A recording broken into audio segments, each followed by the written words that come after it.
Going to call this meeting of the North Bennington Prudential Committee to order at 6:30 on February 12th, 2025. And I'm here in SBSU Central Office. We have Zoom participants, Matthew Patterson, and Vice Chairperson of the board, Lori Elwell, the Secretary Clerk of the board, Doug Pucci, who's the Treasurer of the board, and Kiernan McNamara, Lonnie's here. and who's on the phone, and Lonnie, whom I don't see, but you tell me she's there. Okay.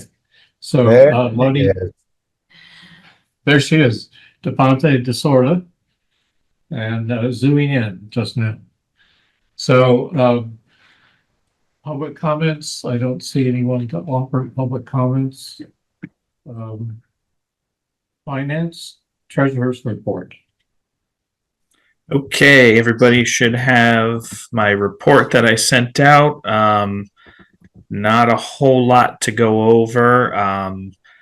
Ending balance end of January was $1,174,393. In January, as we had talked about, the loan repayment came out, so that is listed on there for the principal and the interest. And like I had said, we did not have nearly as much as we've had to draw in past years, so that was nice. I will restart that process April-ish again to have it there. I anticipate we're probably going to have to use more this coming year than we did in the past year with the expected costs that we're going to outlay for the HVAC work. That is the district's portion of that. So I do anticipate that we will definitely need and use that this coming year. We have that set aside.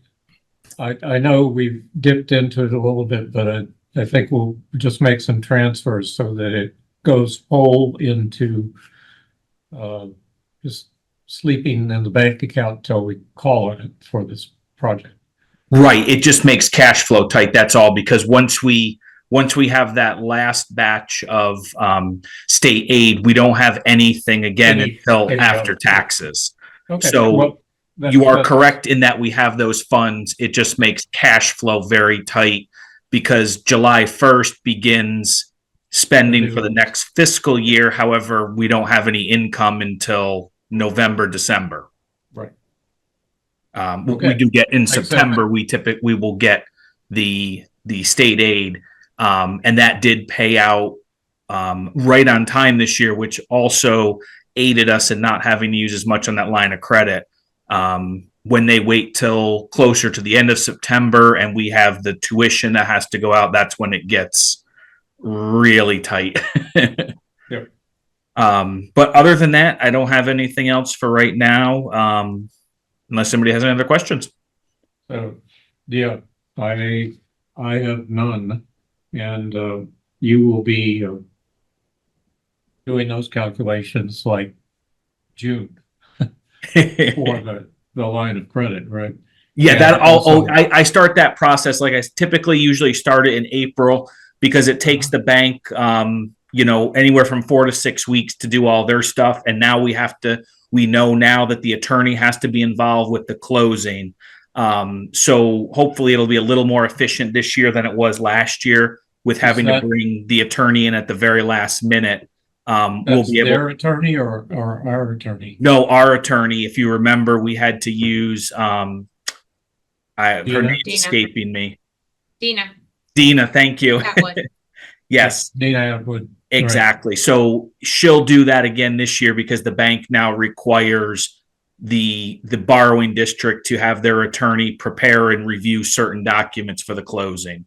Okay. And now that we know that, like I said, I can just put her on the email chain much earlier in the process. Yeah. And then we'll have that because we typically will sign the papers in July, right after July 1st. That way it's in the next fiscal year and it's ready to go when we need it. Okay. Right?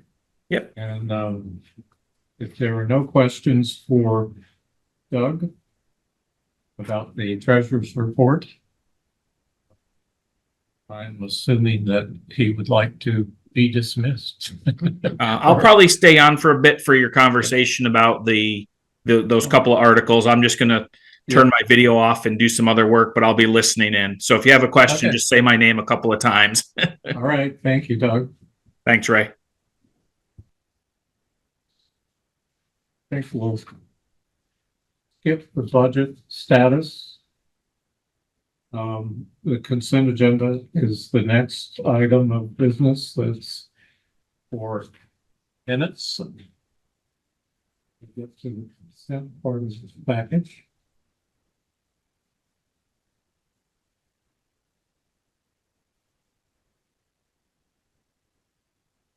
Okay, so we have minutes for January 8th, 2025, and the continuation meeting January 29th, 2025, where we adopted the warning for the annual meeting and then the warrant. So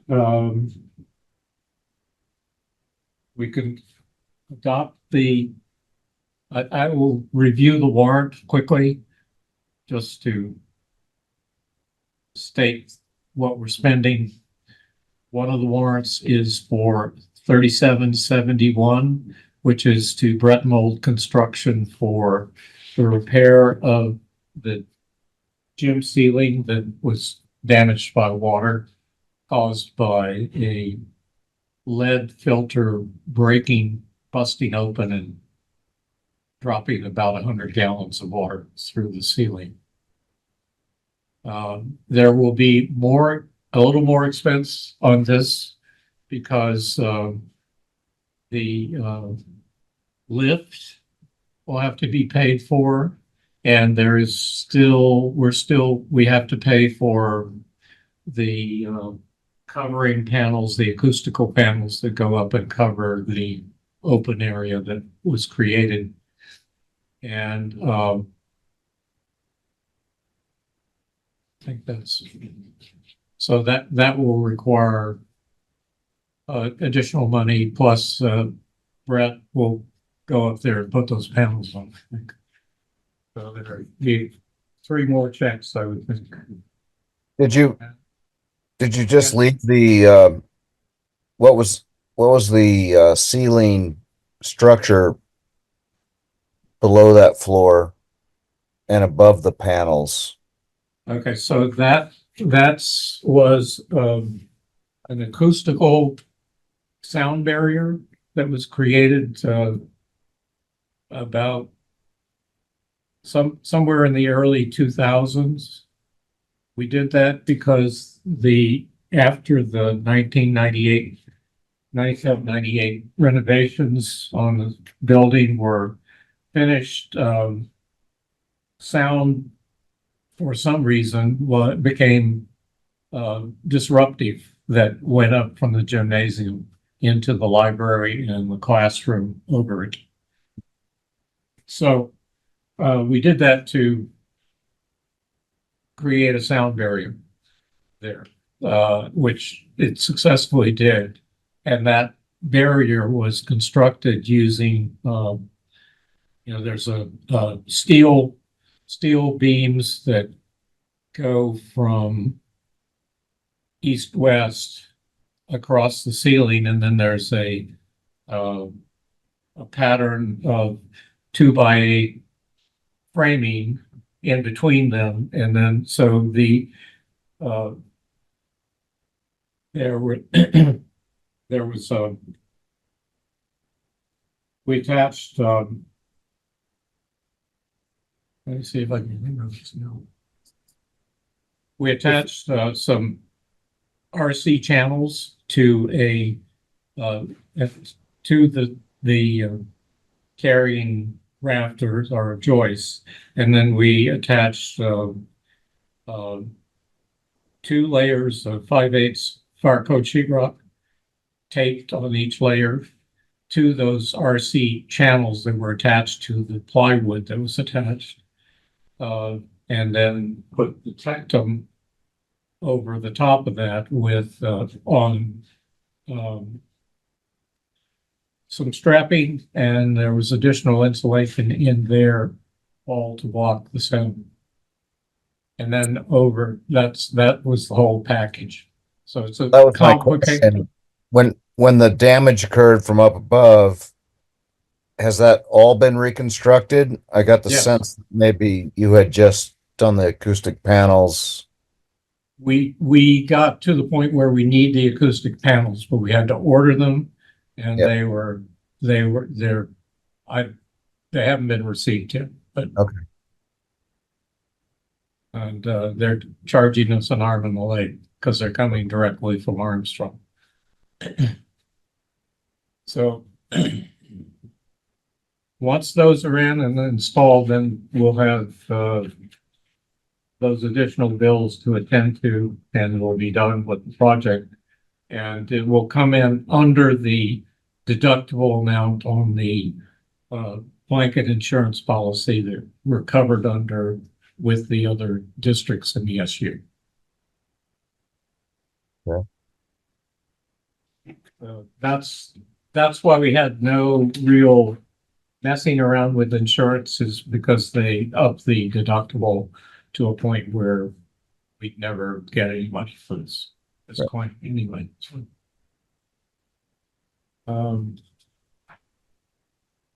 The next thing. Okay, so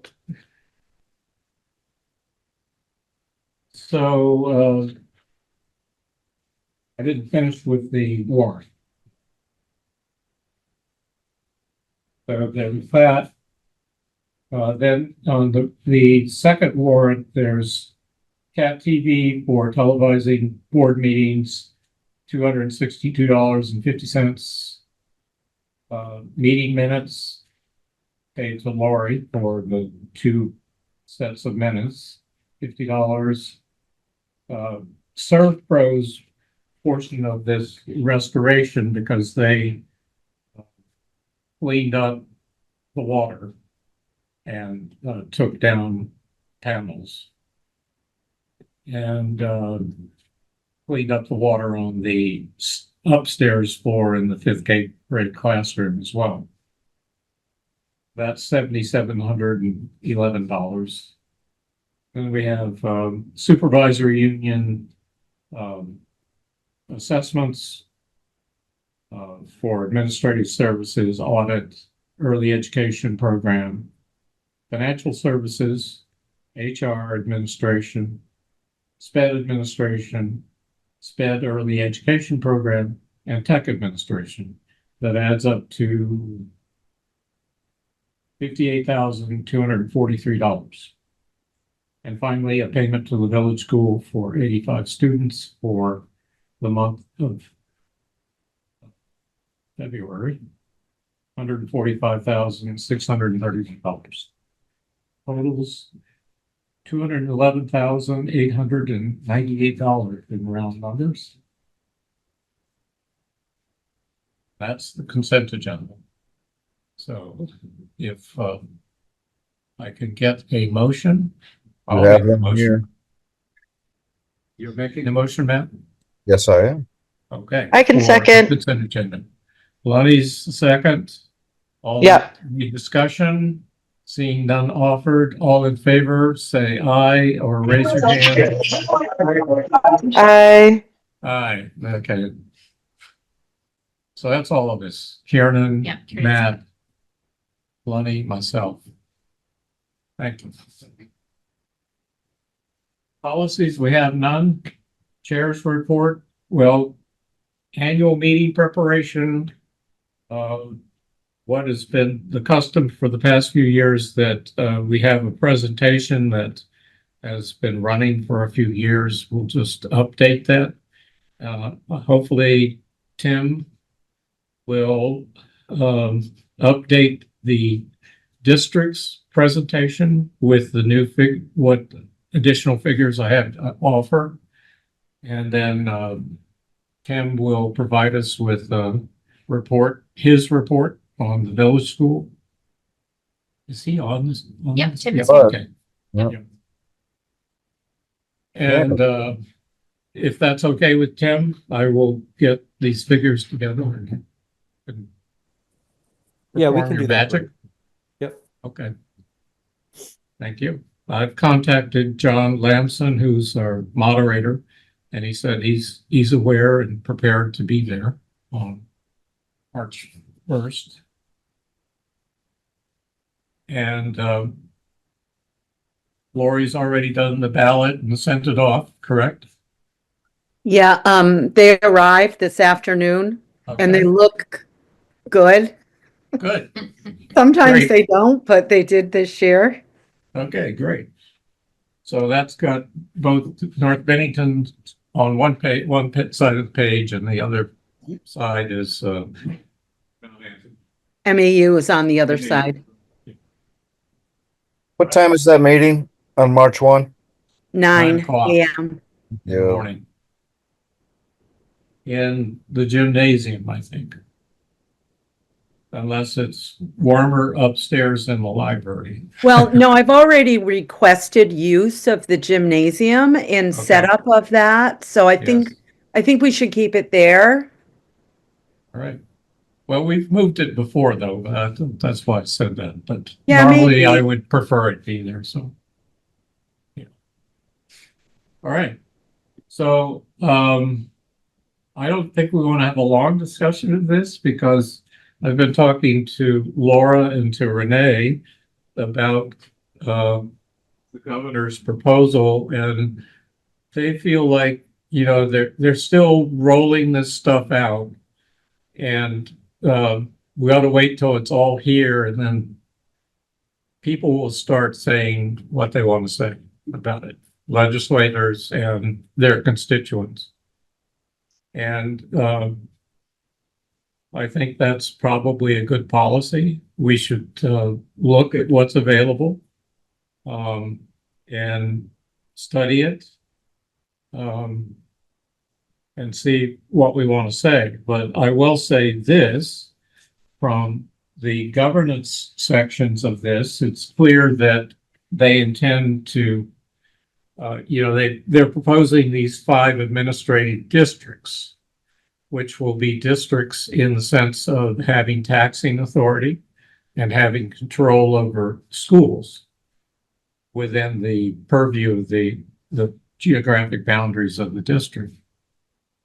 And also being offering student services, special education for children pre-K and also for children K through 12.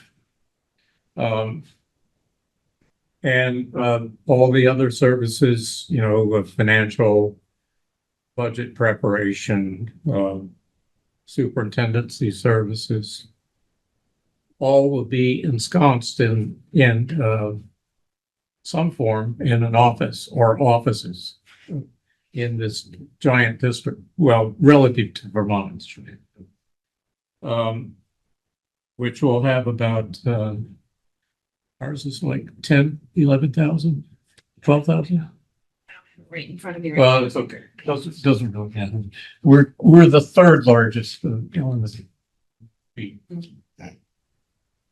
Where would that Sorry, where do would you that- mean I just wanted a little clarity that we would be the proposed district, we would be the 3rd largest? The Or what- proposed district for the southwest corner of Vermont, which Okay. goes from the Pownell border all the way up past Rutland. And Thank you. is about half, sort of a slice nearly half the width of the state. But carved out a little bit. That would be the district we would be in geographically. And that would be controlled by one board of 5 people. So, the consequences of that are that, of course, North Bennington district would disappear under this. And, on the other side, it proposes that each of the 5 districts in the state have, select at least one and perhaps more independent or private schools, or they could actually be public schools that are selected this way as a school of choice that students can apply to enter. And I'm not sure of the criteria for entry, except obviously it will have limits as to numbers it can take. And I don't I think know it's at a exactly how- lottery for the school choice. It's kind of a lottery, yes. Kind of a lottery. And the choice of those schools is left up to this board of directors of the district, as far as I can tell at the moment. Is that right? feel like I that- am not, we are in the collecting information phase. And so right now we're doing a lot of, listening to testimony. And I'm sitting here as you're talking, like, making sure that like we have documents in hand that can help us frame conversations. Yeah. And also at the same time, listening to, what is happening in our legislature right now as presentations are rolled out, and that's what's happening right now. And then, as you said, Ray, I think I agree, like, then we're going to be in a better position to have conversations. But I think it's important to be in contact with our local representatives so that we're in the forefront of what's happening. And I do just recommend, downloading or reading online, Governor Scott's plan, and knowing that all the testimony that's happening is taped. It's just something to follow so that we then can have some good conversations. Is it possible? Sorry, go ahead. If I Tim. may add one piece there, it's ever changing right now. Yes. Yeah, there's correct. pieces changing Right. day to day. The governance proposal to the House on Thursday of last week set up that idea of school choice schools for K through 12 throughout the district, and it led to a lot of negative press throughout the state. The very next day, when they gave the same presentation to the Senate, school choice schools were only limited to the 9 through 12 grades. So in literally less than 24 hours, the proposal Right, had changed dramatically. Yeah. So I think you're right to sort of sit back and wait. But I also think there's a lot of moving parts around governance, around school choice schools, around the building itself. If the North Bennington Graded School District ceases to exist, you're going to have to figure out what we do with the building. Well, And then, Yeah, and then yeah, that's so right. there's and then another piece which is big for us as an independent school. Not many independent schools do, is the pre-K piece, and that piece is going to be we're going to have more information this week, but the proposal is to have all 4-year-olds attend preschool at public schools right now in the model. So whether school choice schools will be able to access that piece and be providers, we don't know yet. So these are all pieces that are going to be up in the air as these proposals go forward. But I think we need to, you as a district, and then us as a school, we need to be prepared to respond. So it's going to be an interesting time over the next couple of weeks. I think there's going to be a lot of decisions that need to happen, and a big date to think about would be mid-March when the crossover happens. So they're going to have to have made a good number of ideas are going to have to have been proposed by the mid-March crossover, because that's when it's going to go from the House to the Senate and from the Senate to the House as to what kinds of things are going to be proposed to move forward to the next step. So Is this biennium? Is this the second in a biennium or the first? I can't. first year. Well, that might buy us some time because they're not going to get anywhere near resolve in this session. But Seems unlikely since, actual budgets are already about to be voted on. And all that money is going to be committed. They're going to be under the education fund as it's structured now. So that's true enough. It won't happen right. for next year.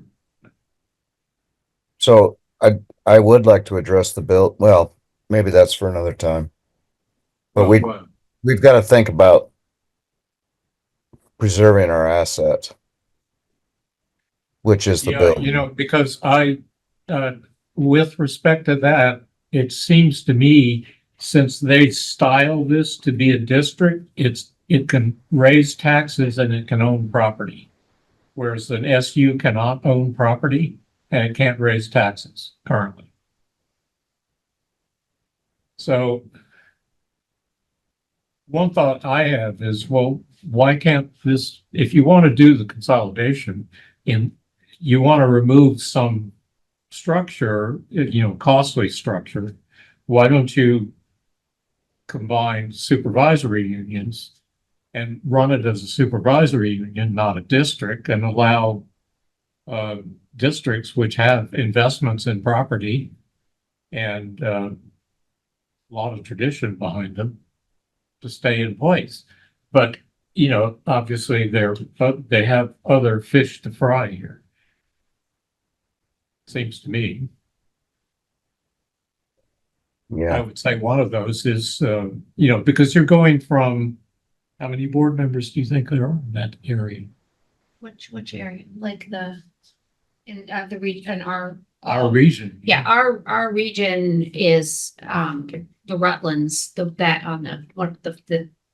district that would encompass would be the districts that are in and So around. maybe there's 100 board members. And that's the Bennington Rutland School District and Mill River School District that leads into Rutland. And then the districts in and around Rutland, yes, so, yeah, And SVSU. correct. So that's a lot of board members, a lot of districts. I think, if I might add one piece around the funding model, I think that's the one that the legislature may want to push through most quickly, because there's a lot of energy across the state that they don't feel good about the current funding model for education. So I do think this one, that part of it, I think the governance, all those pieces may be more complicated, but I do think the funding piece may be one that they do try to push through a new funding model The that's a little more foundation plan. understandable. And that would be that foundation plan, which would have a base number per student, and then students over and above may have, higher need students may get more funding, or English language learners may get more funding, or things like that. But I think that one, the big impetus is to reduce costs. And I think that, so there may be some energy in this legislative session to move forward on that piece. Whether the other pieces, I think you're right. I think they're more complicated. But the funding model, they view it as a way to really control costs and make it more understandable to the average person across the state. So I think that one may have some energy to move forward in this session, just to put in my 2 cents. These simpletons don't understand that there's only one way to save money. And I apologize but the only way you're going to save money is healthcare control. The rest is rearranging the deck chairs, and that's what's going to happen. They're going to rearrange them again and go, wait a minute, we still aren't saving enough money. Yes, well, that would be my point of view as well, because, they did Act 46, and in certain cases that worked well for the districts that participated, but not in every case. And it certainly doesn't seem to have saved money. And they never did the reports they were supposed to do, which is a procedural error on their part, because now they're left claiming it saved money, or at least using the model still,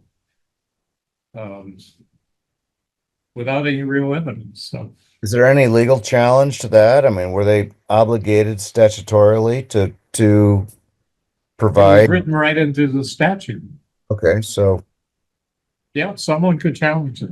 so we sue them and say you can't do anything until you've actually provided evidence of. Yeah, I don't know if, Well,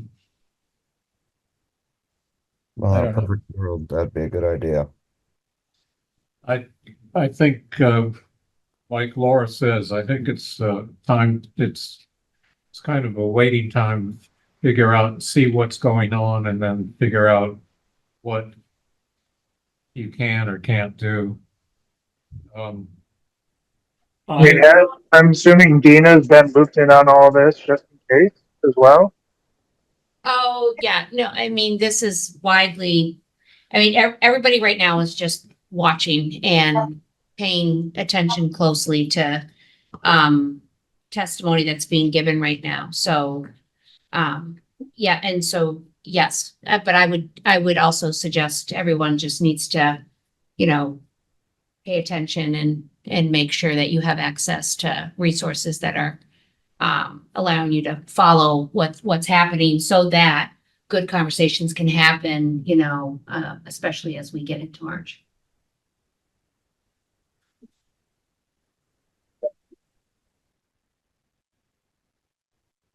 Yeah.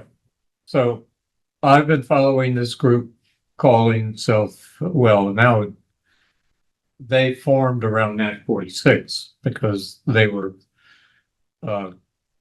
they're representing a bunch of smaller school districts, such as Peacham, and but a lot of others, some of which were consolidated, some of which don't exist anymore, some of which were treated extremely shabbily in the Addison area. And you realize that one of the persons who was important in getting Act 46 structured and passed from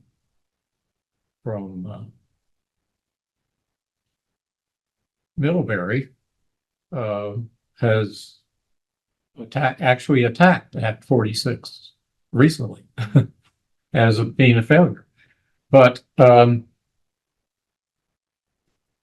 you know, that's still water over the dam, under it, but whatever you want to say in this particular case, because can't litigate that again. But at least this group of people who have been board members and attached to various schools and were fighting for the existence of those schools after Act 46, they're still trying to protect small schools from closure, which they think is one of the points of attack that the governor's proposal will attack. I don't know about that, but it does seem that there's a considerable emphasis on smallness being a problem in the proposal, as there was at Act 46. Need to Well, make whose tax rate went down, this year? Be curious what what schools are showing a decreased tax liability, ours being one. Well, most of the schools in this SU, I believe. And also, what is this, Scott and his universal food program? Yeah, Just- he wants to, that's one of his savings for this year, is to take the 20 million for the free food out. And stop feeding kids. Yeah, that's cool. Yeah. Yeah. You know, this guy's a wolf in sheep's clothing, taking on the Trump playbook, I would think, but he's not going to get away with that. Well, I certainly don't think he's gonna get away with taking away the free food situation. That's I just think the legislature will fight back on that one. Hmm. But I don't know about the rest. And, in our particular case, because we're non-operating and we do provide tuitions for children who attend independent schools. They, we have opposition from the teachers union and some other, and the VSBA and so forth, so. Hmm. And we don't have the resources of the larger institutions there, St. Johnsbury and Burton and so forth. If I may, Ray, just to point Yes. out the real obvious differences for us in that when we look at the whole state, there are about 83,000 students in K through 12 education. About 3,500 of them are going to independent schools. Of the independent school population, only about 600 kids are in K through 8. So we are, and then our district is also, the North Bennington Graded School District is also surrounded on all sides by one larger district. Right. So even of all the independent schools out there and all the choice districts out there, we are the most unique there is. we knew that. We sort of don't meet any of the other models in that respect. Right. And then our numbers, when you think about, K through 8 education, there's not much choice in the state. So it's just something to be wary of, that we are, when if any of these referendums go at something larger than the scale of our local community, there is a lot of risk to an institution like ours or to a Right. system like ours. And I'm Because the pretty rest sure of the state is not going to necessarily support that in the same way that we are. Yeah. And I think that's part of the reason for structuring it as large districts with 5-member boards.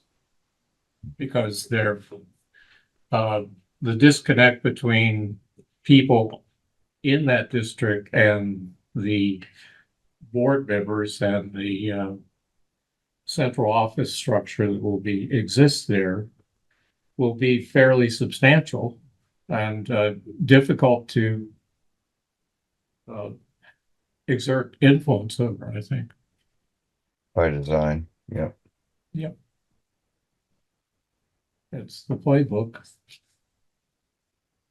So, I agree with Laura. We should wait and pay attention to what's going on and talk to our local legislators about it. And What's the timeline of this proposal? Because I know Tim said it was rapidly changing, like even on a 24-hour right.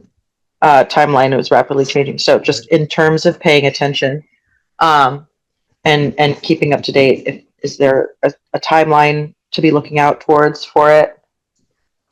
Well, Laura suggested that by March, Oh, yeah. it may well be more or less a proposal that's looking to be worked on by the legislature. Well, the crossover deadline. Crossover is It's March 14th March 14th. Okay. and March crossover deadline for all Senate House policy bills. But do we have a bill? No, I mean, they're just taking, right now, they've got Governor Scott's education transformation proposal. And right now, they're presenting testimony in different committees. So I'm looking right now at the the Vermont General Assembly website, just just go to your vermont.gov site and you can see what the conversation is happening in committees. And there's, you can, we have there's a printout of a PowerPoint from one of the presentations. And so it's just monitoring their conversations and knowing that you have representatives that represent this area, legislators that represent this area, and asking them really good questions about things that you're hearing, I think is, a great way to go. And right now I'm looking, they publicize their calendar and their schedule so you can get a sense of what this looks like. So just an idea. Right. I find it strange that we're at mid-February and there's not an actual Senate or House bill of any sort that's proposing these changes. I mean, back in the day when we monitored this stuff, I mean, I would be watching this testimony day in and day out for our various issues with our village school, but they're not going to come up with a bill in the next 15 days, are they? Usually the bills are put out there right January, right at the beginning. Early. Yeah. And so this just makes me think we're going to get a 18-month extension to all this, at least in some capacity. But I mean, normally there's testimony about a bill. Like there's a bill, then you have the testimony. Yes. But if there's no SR this or HR that, that's relating to these So I'm changes. looking, and that's one of the things I'm right on their website right now. So Matt, you're correct. Like there's a list of proposed bills and I'm looking at the House bills. So where did I just see one? So H37, an act relating to the consolidation of Vermont school districts to align with career and technical education service regions. So right there, I'm just doing a quick scan. Yeah. So if you start to look at, that's one that jumped out at me right away. And there are 17 of those CTEs. And promoted by various representatives or I haven't clicked on it to see, but I'm just looking. It's a great example of just taking a deeper dive to see what's coming. Right. Because there's quite a few on here. Yeah. I've not done the dive in this round. Yeah, neither have I. But I have looked, I sent you some of the plans as delivered to the legislature by Zoe Saunders with their talking points. And you can look at those. That's where they stood at a moment in time when she delivered them. And as Laura said, they changed from, or Tim said, they changed from on the independent schools in 12 hours or less. Because they have no idea what they're doing and they get pushed back and they're like, oh, well, we didn't think of that. And, these people are worthless. I'm sorry. It's frustrating. Yes. It's frustrating to be whipsawed around, but I think Ray might be taking a trip back up there for some testimony at some point, but you have to have something to testify about, and at the moment it'd be difficult. Yeah, I mean, you could make some general points about what the evidentiary basis for what they're proposing. They're making assertions about all sorts of things that well, I don't want to belabor this because I don't know what all those are. I've skimmed the presentations. I do know that this, alliance of school board members is putting up a counter proposal. And I haven't seen that yet, so there's just more stuff to kind of digest and go through before we could, I would feel comfortable saying anything, other than my speculations tonight, which are based on what little I know. It's a fine line between hold on and wait and see, or watch fascism march across our soil. And I don't know where the answer is. I mean, I don't want to get hyperbolic about what they're proposing, but it's seems to be kind of in the same playbook of what we're seeing in Washington, because they realize they can get away with not providing enough information to allow somebody to actually respond.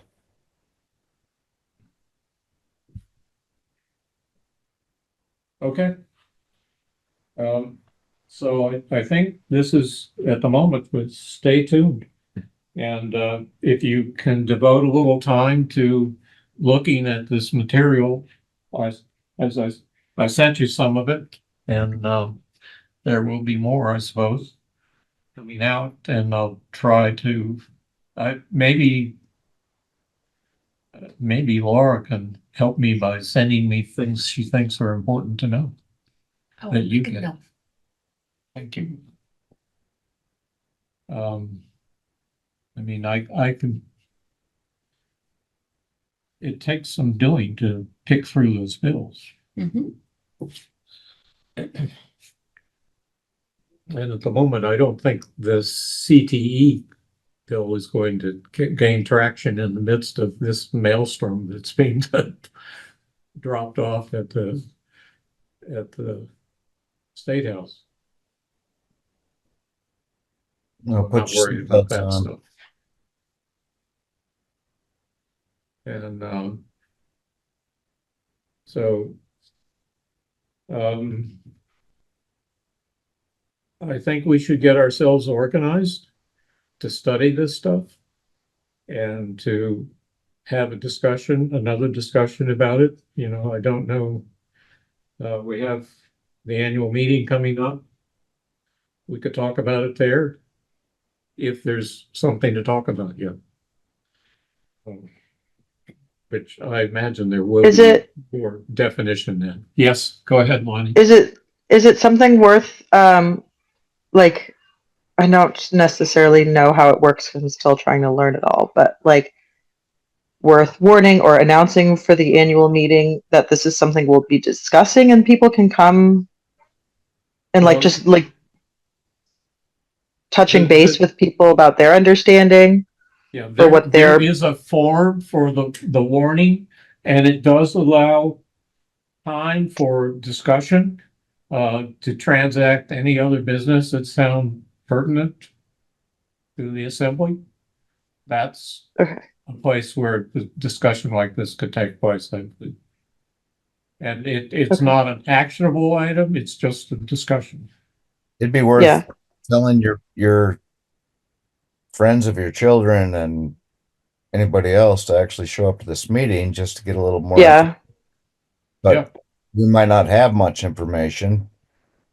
But like the one pagers that you sent along, Ray, that we read, Yeah. how often, I mean, and then I can go and I will go and check on the website. Sorry, my children are screaming. Yep, okay. I'll go on the website and check the schedule and whatnot too, but like if we can get those get those pages distributed to different family members and be like, this, Right. we're going to have a chat about this. This is going to be an important. Well, that's, and Tim can help on that, I think, because he's obviously paying attention to it. Backpack mail.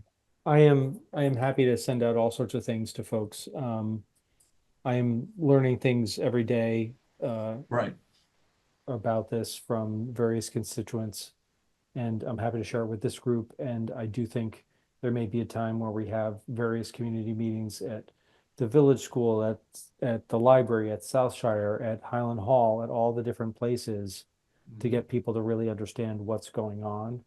I think right now, I agree with Laura and you, Ray, in that this is time to sort of wait and see sort of where these things are going. And then there may be a time where we have to, rise up and really make our views known. But we'll just have to see where and when is the best lever or lever to make that happen. Because also right now, if we rise up and put our hands up, we may also be putting a target on us to be the Right, we may be one waving a really, flag really that gets unusual shot at. outlier district. So Right. Oh, wait, we didn't realize that you were, yeah, I get Yeah. that. So, but I'm happy to be in contact with anybody on this group or anybody in the community. I'm constantly trying to distill this information down to make it understandable because there's a lot out there. And I did a presentation for my whole staff today about that to try to get them to understand where everything is and where we stand. So again, reach out at any time. Is it something that, I should consult with you about, Tim, or come in and talk about? And Yeah, I think that would be valuable, and I'll share things with you as I become aware of them. I'm trying to figure out a path here because at the moment I am in a wait and see mode because I just don't know what the heck's really going on. Yep. And I do see, I see what the picture looks like at the moment. But, Let me know if but anytime you're gonna gather. I yep, would love to join. yep. And I, Lonnie and Kieran, you can both go in and check in the office if you have a chance to talk to Tim about it a little bit and see what's going on. Yeah, I'd definitely love to be kept in the loop as to what you're distilling, Tim. I'm going to look into the General Assembly myself as well, from a layman's perspective and a mother's perspective, with kids that will be affected. So appreciate all the work everyone's doing on that. And I will, I think Tim has been studying this pretty hard, so I think, it'd be great if he shares what he comes up with, and I'll try not to duplicate that. One thing that I just want to raise with this group, it's not, we don't have to come with an answer right now, but with everything that's going on, we have this indoor air quality grant in the works. Part of the stipulation is that the work is being done for a building that is an operating school. With all that's happening, it's an interesting thing for us to try and interpret now. So I think somewhere along the line we need to figure out what the best way forward is there. Because we're entering into an agreement that's, $1.7 million. And we need to, potentially honor that in some way, shape, or form. I think we are going into it with the best of intent and things like that, but I just want to make folks aware of that thing that piece that has risen up for me lately, and I'm now in conversations with Efficiency Vermont and the Agency of Education to sort of understand exactly what the implications may be. Tim, their responses from what I can see is positive. Yep. That, I mean, the worst scenario is you're going to be an operating school, I think, through next year. Oh, but it's also for the life of the equipment. Oh. Oh, you're ready operating for the it's not life? just for the installation of the equipment, it's the life of the equipment.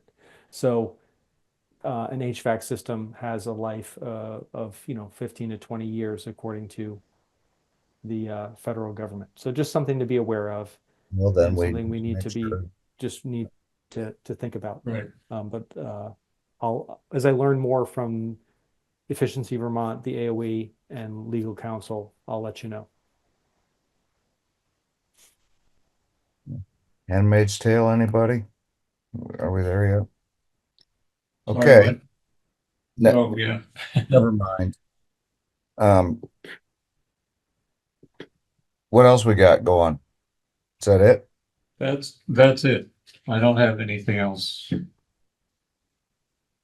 I didn't know if we'd talk this long, but it's useful to talk and not have to make a decision about it right now. Mm. See what, and the IAQ grant is a factor. I've received emails about it and I responded to them, and the person at Efficiency Vermont talked to AOE about it, and I had proposed, exactly the thing Tim's talking about, although I didn't have the specific knowledge that it had to be an operating entity for the life of the equipment. But yeah, so it kind of puts, at the moment, it seems like it might put the using the grant in limbo unless we have some clarity about things. But anyway, Well, in that beautiful light, I would make a motion to adjourn. Yep. I'll Thank second. you all. Thank you all for being here.